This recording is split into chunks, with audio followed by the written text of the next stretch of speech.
Greavsie comes live from the England headquarters in Buckinghamshire. Good afternoon, and it's raining here. Good afternoon, and this is the England headquarters. I thought it was Gary Lineker's house. Well, one thing for sure, our set at the studio's a lot older than this. No, that is for sure. It's nice to be outdoors. It's very nice to be outdoors in the pouring rain, saying, I must admit, there's nothing I like more than standing here like a soft lemon, getting wet. We also, of course, have the answers to our competition, so stay with us for that one.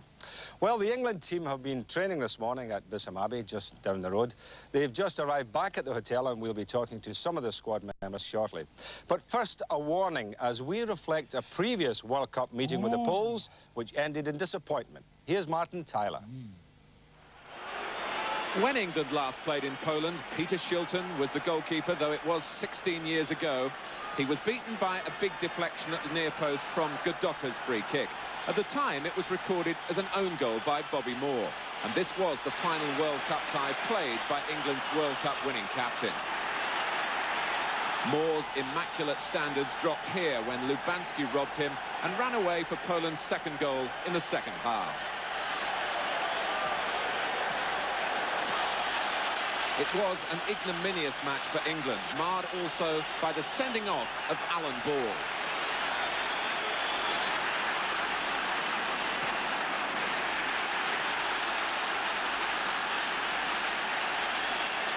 Martin Peters led Sir Alf Ramsey's side for the return at Wembley. To qualify for the 1974 finals, England had to win.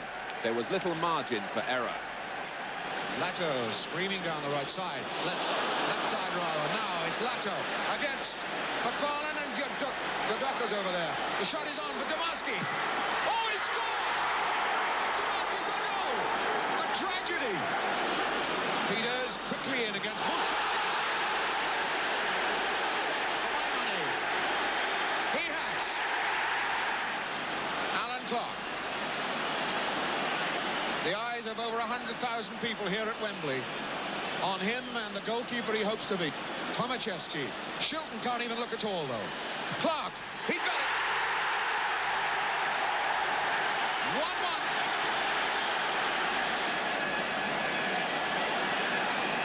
Tony Curry. And it's off the line and kicked away. Hughes. Tremendous tackle by Shemikiewicz. Was Peters. Gorgon got in the way. Bell. And it cannons away. Saki kicks it off the line. That 1-1 draw effectively ended the Ramsey reign. But on Wednesday, one World Cup point will be enough for the regime of Bobby Robson. Well, we've come indoors just in time, Jim. But that game, I mean, I remember it vividly. Oh, it was the most unbelievable game, wasn't it? I mean, England could have had 8. Yes. And Peter Shilton's getting down quicker now than he was then. Sorry, Pete, I know he's next door. Be careful, but, yes. yeah, be careful. I might get a thick ear. But it was an unbelievable... Amazing. Incredible. Shows you what can happen in a game. Now, the Poles have named a squad of 18 players, including 3 men who play abroad. The big danger to England is a man, would you believe, now making headlines in Scotland. Well, Celtic looking to hit back now. Hewitt with the corner. Point! Goal! It's Jackenowski! Jackenowski's been in Glasgow for barely 2 months. He's already a cult figure. He chose Celtic in front of offers from Italy and West Germany. Centre-back Paul Elliott, who's come to Parkhead via Pisa, is helping the 27-year-old Pole settle in. Manager Billy McNeill has a real bargain at £650,000. Well, he's made a reputation up here, Jim, that he's come in and he's settled down very, very well. He's given everyone an indication that he can play. He's become quite a personality, which is lovely to see. It's almost a fairy tale in many, many ways. He's vastly experienced international, obviously, and he's got some tremendous skills and some tremendous ability. He leads the line well. He can take a goal. I'm not saying he's an out-and-out goal scorer, but he can take a goal well. He'll introduce people round about him, and if they've got someone round about him who's capable of scoring, this fellow will certainly create chances for him. Jackenowski started his journey from Glasgow Airport at the same time as Rangers Israeli keeper Bonnie Ginsberg. No hard feelings, despite a previous meeting during the Old Firm clash. Ginsberg plays in the World Cup qualifier in Colombia. It just shows the impact that Jackenowski's made. His name rolls easily off Glaswegian tongues. Mind you, spelling it isn't quite that simple. We'd love to show you a superb goal that Jackenowski scored against Hibernian in the week. Sadly, Celtic Football Club refused to allow us into the ground. His English is improving, and his respect for England's Terry Butcher is very clear. Terry Butcher is very big players. He's very big star in very good head. He is very good head. He's very good player. I scored a goal in Poland. I'm very happy. Well, talking right now to Terry Butcher is Jim Rosenthal.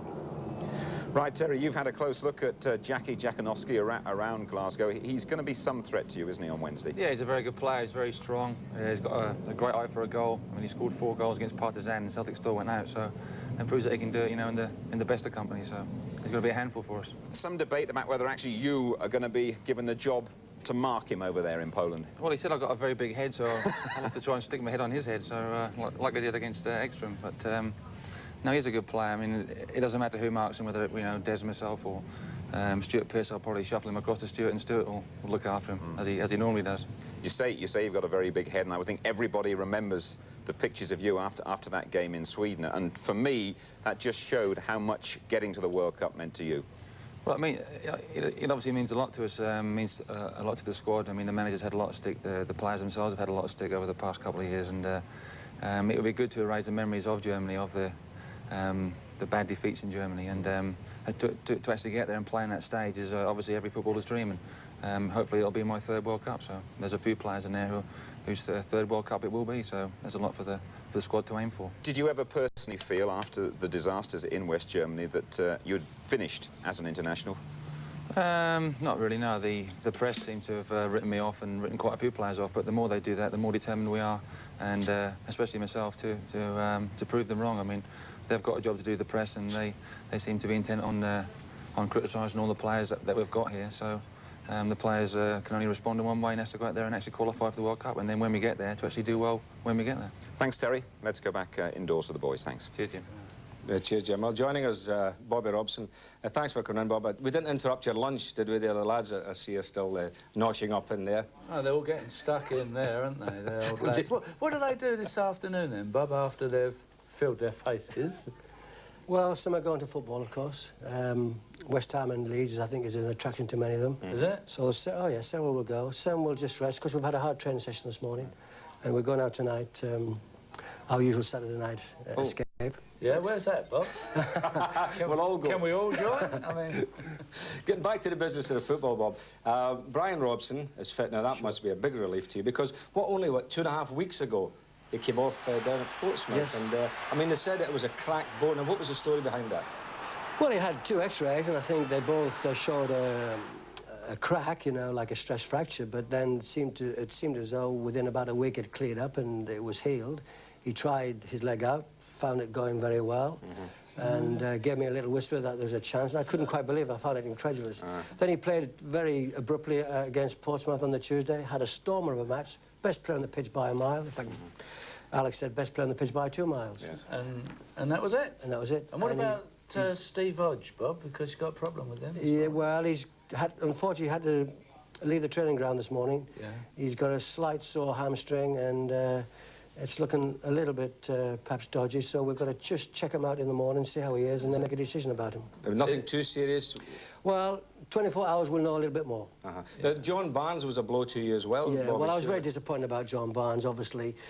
Not with Liverpool Football Club, disappointed that the boy is unfit. He tried it out on Thursday morning in front of Kenny Dalglish. He tried very hard, he felt it again. In fact, probably it went a bit more.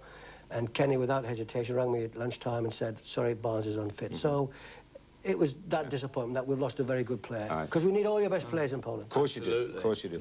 Now we'll turn, James, to Scotland's big game, and that's in Paris against France. We can sleep now, Bob. Just a point will do us, although a defeat will have us sweating when Norway come to Glasgow next month. Well, Scotland owed their victory over the French in March to one Maurice Johnston. Off forward once more. Scots everywhere praying that he can find a header to match the one that won the game in the last minute in Cyprus. Well, there's Goff again. He got the header in all right. McCoist on the turn. It might come for Johnston!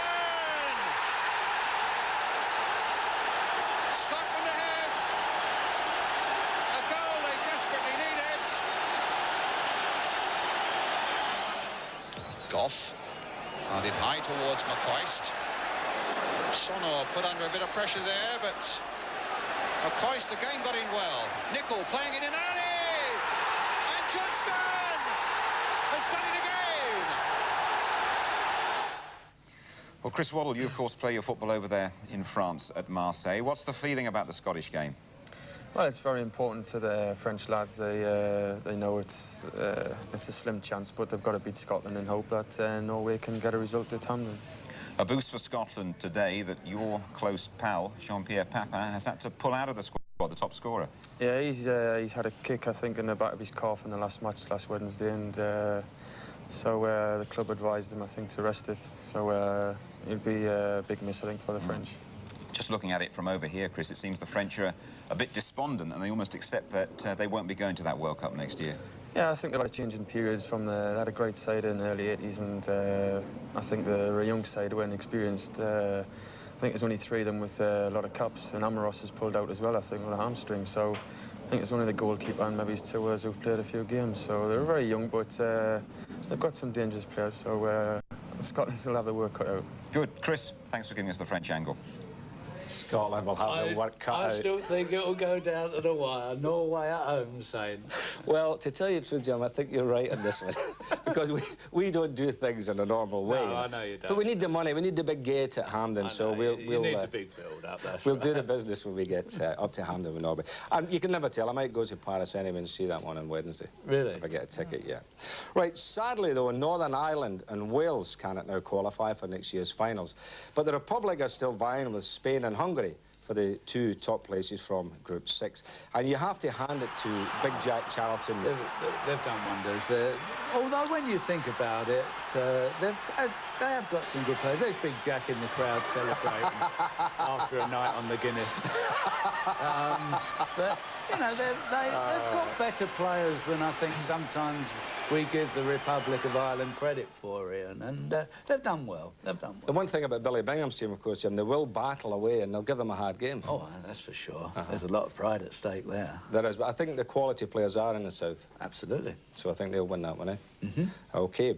Right, time for a break now in part 2. Well, welcome back to the England team headquarters in Buckinghamshire, and manager Bobby Robson will be happier now that his leading marksman has found the net a few times. A look at the England all-time scorers shows that Gary Lineker is currently in 5th place, just 1 short of Tommy Finney and Nat Lofthouse, but still a way off Bobby Charlton and a certain Mr. James Greaves. Yes, well, I object to that, Gary, because, I mean, Bobby Charlton played 107 times for England. You've played 42, I played 57. So he's entitled to be a little bit in front of us, isn't he, mate? Well, it wasn't bad, though, was he? You're playing against your favourite team on Wednesday, international-wise. Why is that? You've scored how many goals against them? Well, I think the 2 games I've played against them I've got 4, so hopefully we can keep that going on Wednesday. There's a bit of confidence there, isn't there? Now, are you 100% fit? Because you and I have had our little battles about this hepatitis. So do you feel you're back to your... Well, I know I am, Jimmy. Despite what you keep saying. No, I think, obviously, you've had the experience of hepatitis. But I think it's like a cold, really. It affects people in different ways. You obviously felt you weren't quite the same after that. I know I am. And I've been the same sort of physically for quite a long time now. I think I've spoke to the top experts and they say there's no reason why I shouldn't be. You're back on the goals trail again because we've got your 3 goals for you against Queen's Park Rangers. And as you can see, you are back amongst it. First goal coming up, long ball clearance, good bit of skill there, taken on. This was your first goal at home, wasn't it? Yeah, it was, yeah. Gary? Yeah. It's the 3rd game. And it's the only way you can get it off, Gazza, actually. Offside, obviously. Was you offside there? Or no, I don't think so. Sort of, no, he was all right, was he? This was easily the best of the 3. This was the Gary Lineker that we all know and love. Great turn. Paul Parker's great shot. Did you nutmeg Paul Parker? He's just watching that. So he'll be very impressed with that. And here's your 3rd offside again, but never mind. No, it's very well taken. 3 goals, 3 opportunities goals. It must have been a great relief to you. Well, I mean, I got one the week before, which was the first one I'd scored. The main thing was winning, really, because we've had a little bit of a bad spell. And if we'd have lost that again after being 2 down, it would have sort of crushed confidence a little bit, because it was getting a little bit that way. And as we all know, confidence in football is so very important. You're now absolutely confident about Wednesday. Well, I think we're confident. We've got to respect them. We know we've got a difficult game. Things have changed a little bit with the Polish team. I think they've got a new manager who's changed it around a little bit, but we're in good form and we're very confident of getting the result we want. So you'll just be looking for the quick break and the odd opportunity? Well, I hope so. Thanks very much, Gary. Cheers, pal.